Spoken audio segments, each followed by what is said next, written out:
But I want you to notice something else again that I think is important about this story that's in this verse. It says, then they brought to Jesus one. Now, obviously, Matthew says there were multitudes. And even in this, he says that he brought them away from the crowd. So there was more than one person present that was in need of Jesus. But again, Mark chooses to tell us about one person. Why does Jesus tell us about one person?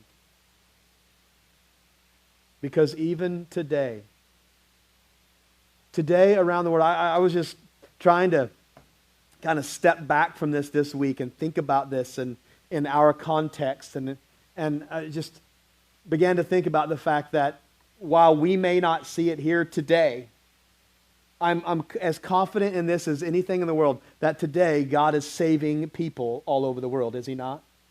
That there isn't a day that goes by that God isn't intervening and intersecting in people's lives and bringing them to grace and saving their souls. And today there are multitudes being saved, and tomorrow there will be, and tomorrow and the next day there will be. But here's the thing. He always does it one at a time.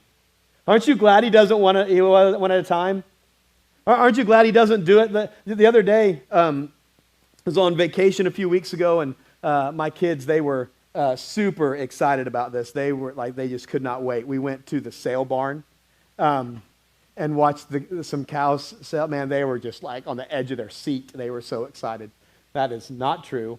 In fact, one of them said, his voice is making my stomach hurt. I didn't even know that was a possibility. But anyway, right?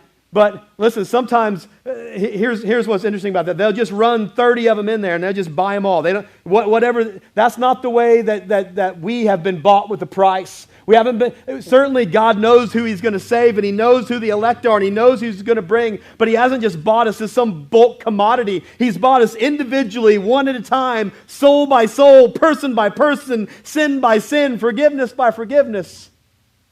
That's good news. It's good news that He cares about the one person that you care about.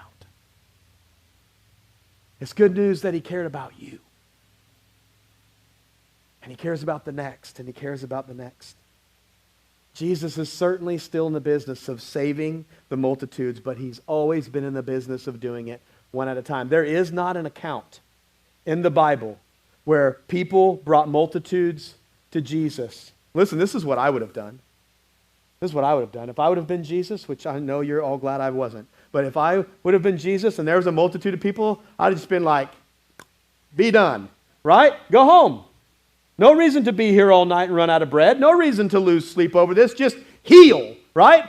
It'd have been all finished. That's all. There's not an account of Him doing that. Never. He meets this person and this person and this person right where they're at, right where they're struggling, right in the moment of their need, right in the moment of their suffering, right in the moment of their hurt. And one at a time.